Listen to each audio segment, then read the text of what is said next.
Primero que nada, agradecer de corazón a esta universidad y a los organizadores por esta invitación que me permite volver a Valencia después de 5 años de haberme ido y después de haber vivido acá más de 12 años.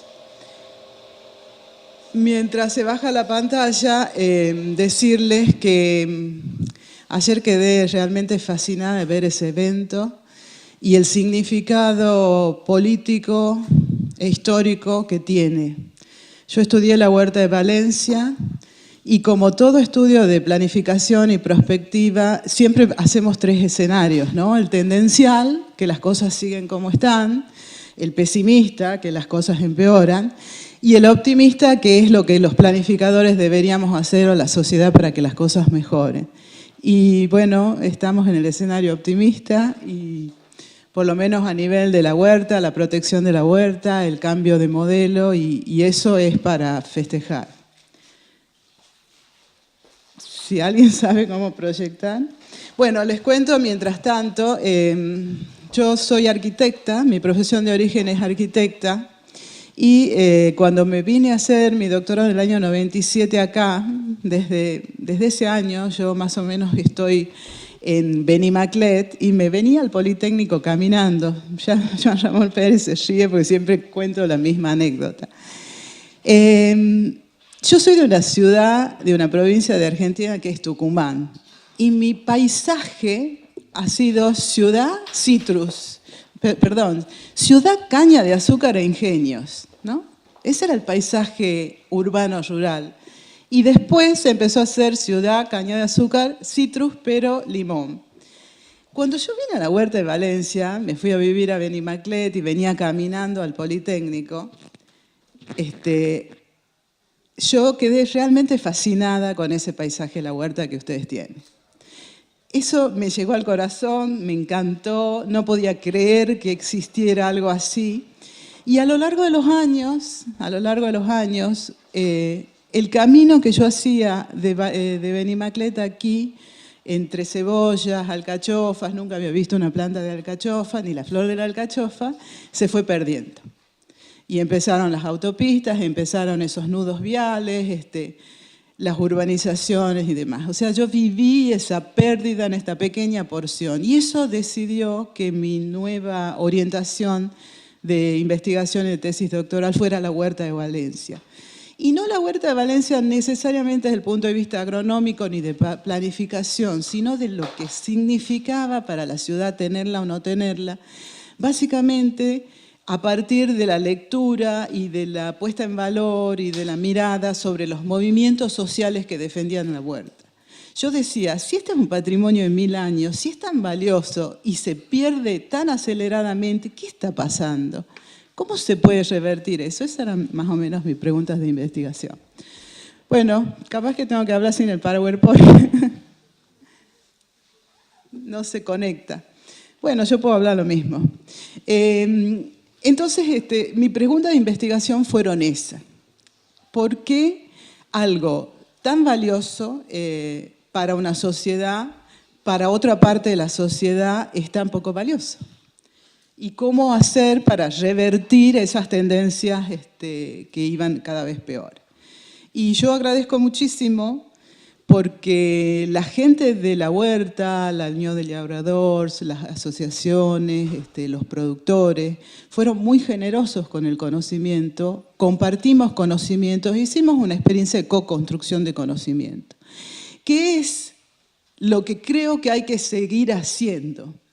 Porque que hoy hagamos una lectura de un momento y miremos el pasado, no significa que ese momento siga igual hacia el futuro. Si nosotros queremos preservar los sistemas alimentarios, los sistemas de regadío de las ciudades, necesitamos desarrollar modalidades de análisis, monitoreo constante con los actores sociales que definen ese territorio. No hay que quedarse en la mirada más tradicional tal vez de la investigación, en un reducto, la extensión, como un elemento unidireccional de quien tiene el conocimiento y lleva el conocimiento al territorio, lo estoy hablando ahí como universidad, como instituto tecnológico, sino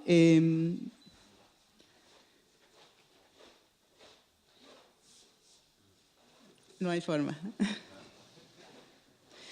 Sino pensar en otras modalidades de planificación-acción, de investigación-acción, de vinculación de la universidad y de las administraciones con los actores del territorio. Porque finalmente, si acá nos convocan los diálogos sobre la sustentabilidad, lo sustentable no es solamente lo que mide ciertos indicadores de eficiencia energética, de huella de carbono o de eficiencia económica en el uso de los recursos. Bien, qué suerte. Sino también quienes realmente sustentan un modelo de desarrollo en un territorio son los actores sociales.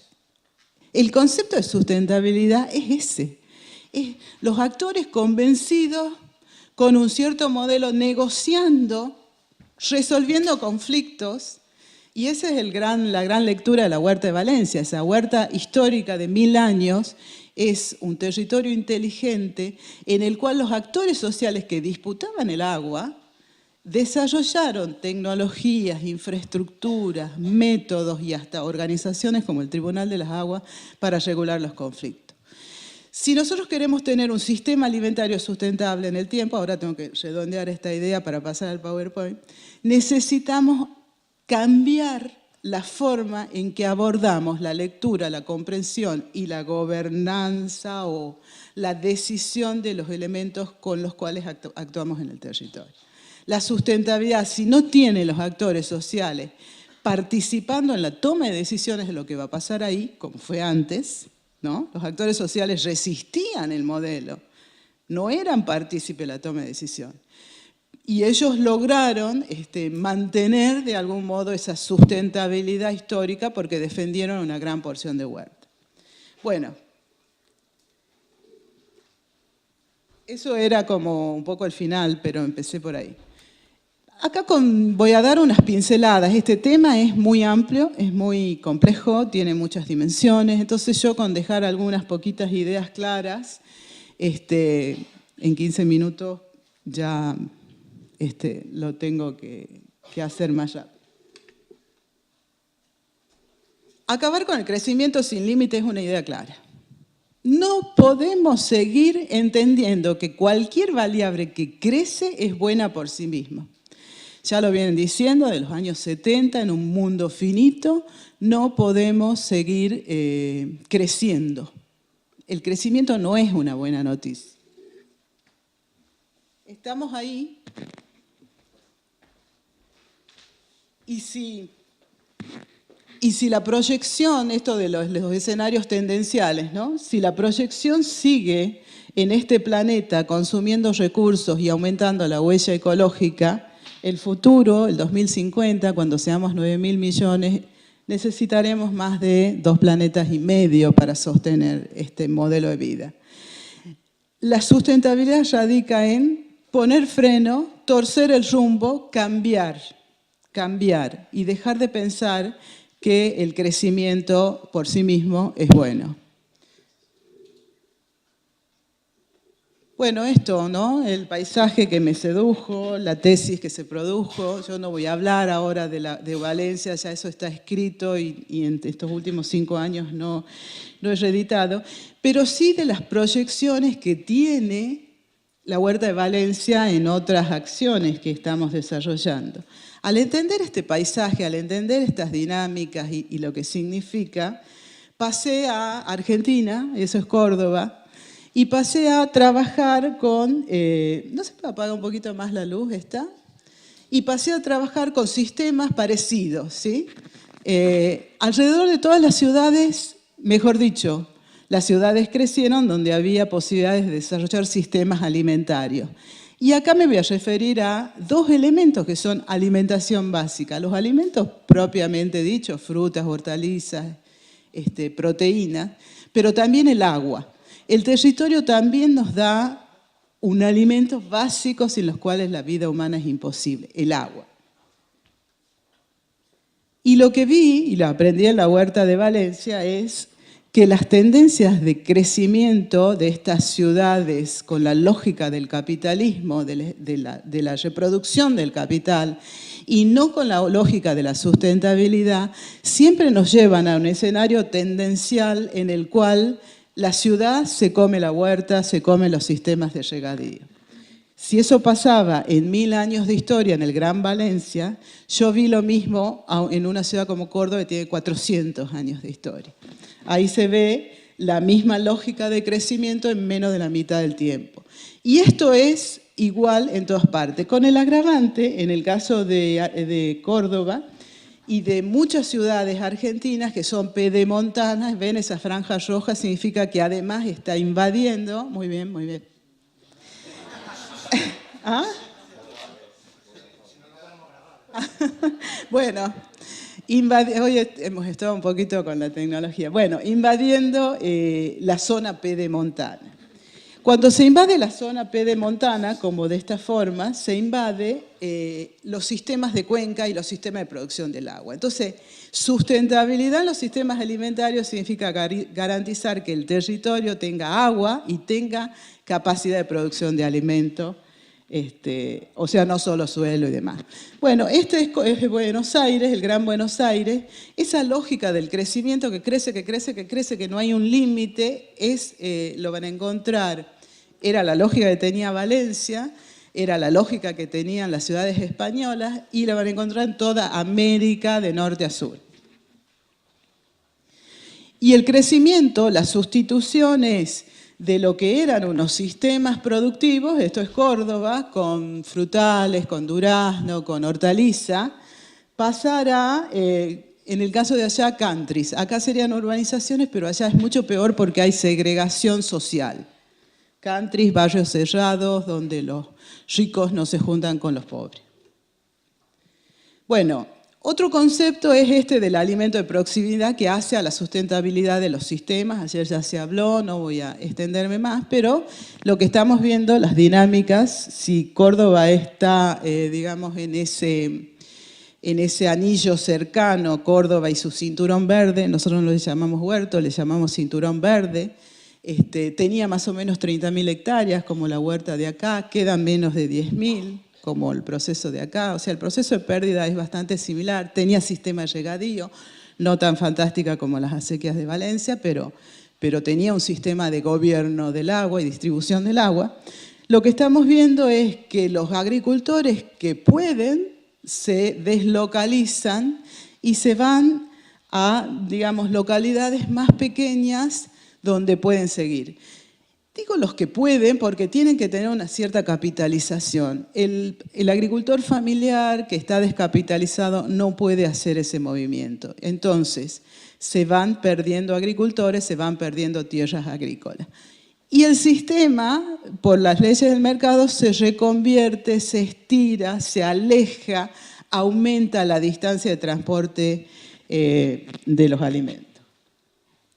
Y entonces Córdoba, fíjense, que tenía una cierta autosustentabilidad, por lo menos en frutas y hortalizas, empieza a depender de alimentos que llegan a viajar 1.100 kilómetros. Claro, eso atraviesa toda España, pero en Argentina todavía tenemos así como territorio para recorrer.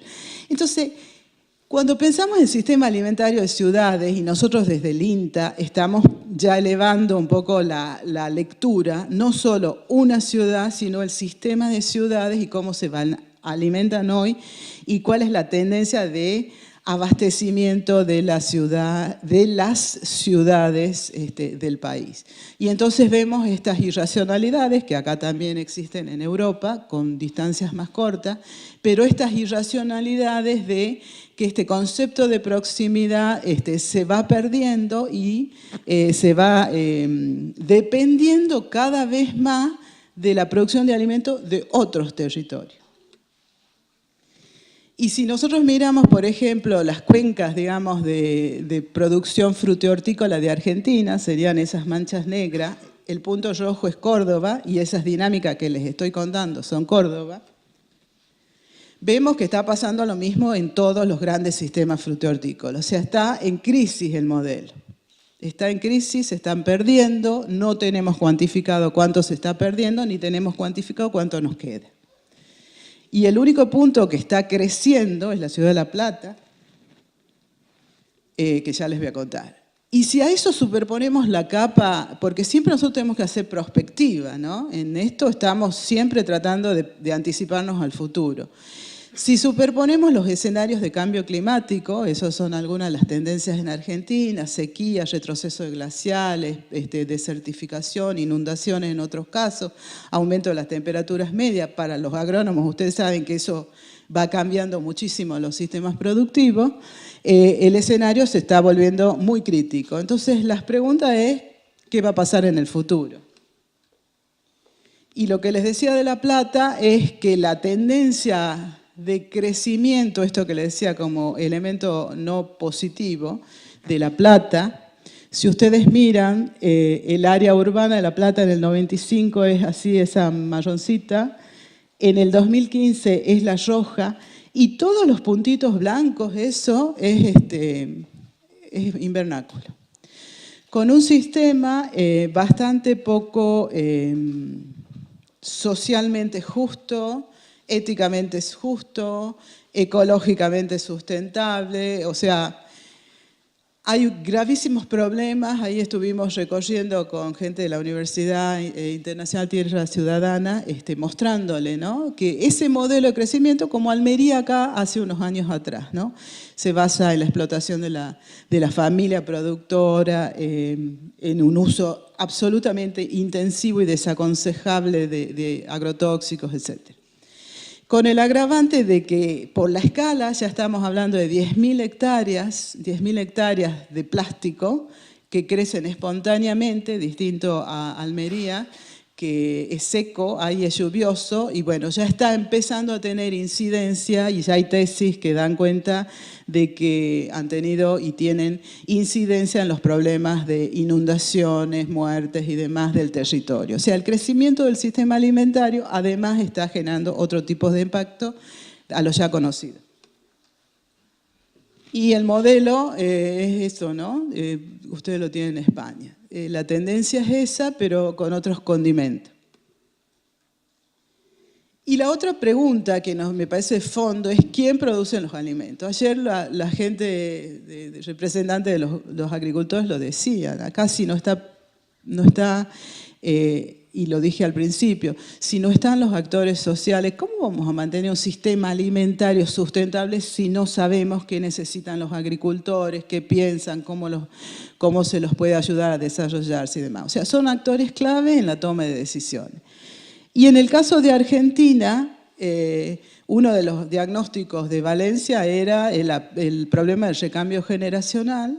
No hay con quién reemplazar esa población de agricultores, sobre todo porque es un trabajo poco valorado, con un precio injusto. Ayer ya se habló de eso, no voy a entrar en detalle. En el caso de Argentina ya se resolvió el problema, entre comillas. En los años 80, la población boliviana expulsada de su país por la pobreza se fue insertando y fue reemplazando a los productores argentinos descendientes de españoles e italianos que tenían en sus manos el sistema. Entonces, en este momento, entre el 60 y el 90% de toda la producción frutihortícola del país está en manos de población boliviana, de origen boliviano, que además está inmerso en condiciones de invisibilidad, autoexplotación, trabajo infantil, entonces una serie de problemas asociados. Y acá hay un tema bien curioso, ¿no? Y es, ¿por qué nosotros no valoramos quien produce nuestros alimentos? ¿Qué pasa con la sociedad acá y allá que no le da valor a quien nos pone el alimento en la mesa? Y que toleramos que lo produzcan en condiciones que ya en el siglo XXI serían intolerables según cualquier convención internacional. Y bueno, el tema de las mujeres, no solo la etnia, digamos, la nacionalidad y las condiciones sociales, sino el género, ¿no? Bien, propuestas, pasando rápidamente. De acá también me llevé por Perlorta, justo ahí está entrando Josep Gavardà, creo que es él.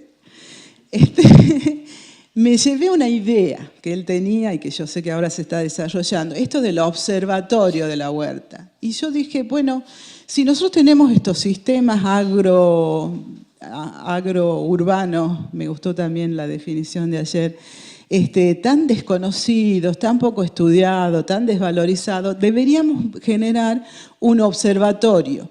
No al uso, como se usa esos observatorios que alguien de arriba mira lo que pasa, sino desde adentro, ¿no? Con otras metodologías, con otros paradigmas de investigación. Y generamos dentro del INTA el Observatorio de Agricultura Urbana, Periurbana y Agroecología, porque entiendo que alrededor de las ciudades no puede haber una producción contaminante de ningún modo, y mucho menos si es alimento. Y empezamos a tratar de innovar en herramientas de co-construcción de conocimiento, un poco cosas que ya habíamos probado acá.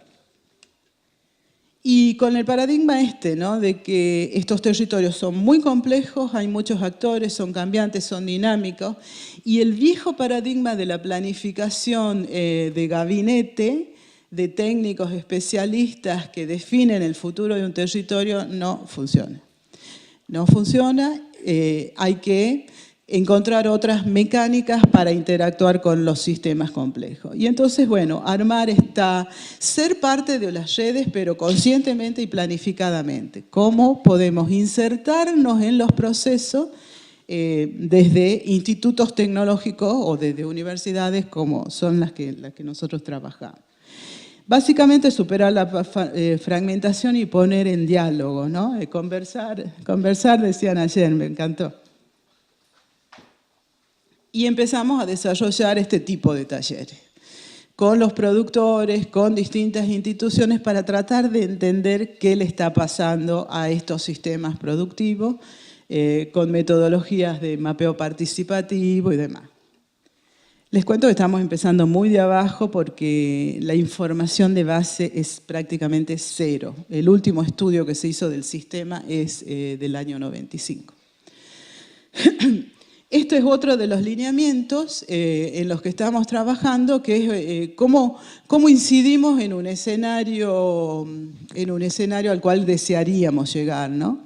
Si ustedes se fijan, nosotros pensamos que, además Argentina tiene serios problemas de un exceso de uso de agroquímicos y todo tipo de productos, y tenemos que avanzar hacia el extremo aquel, paisajes agroecológicos integralmente planificados, sustentables y demás.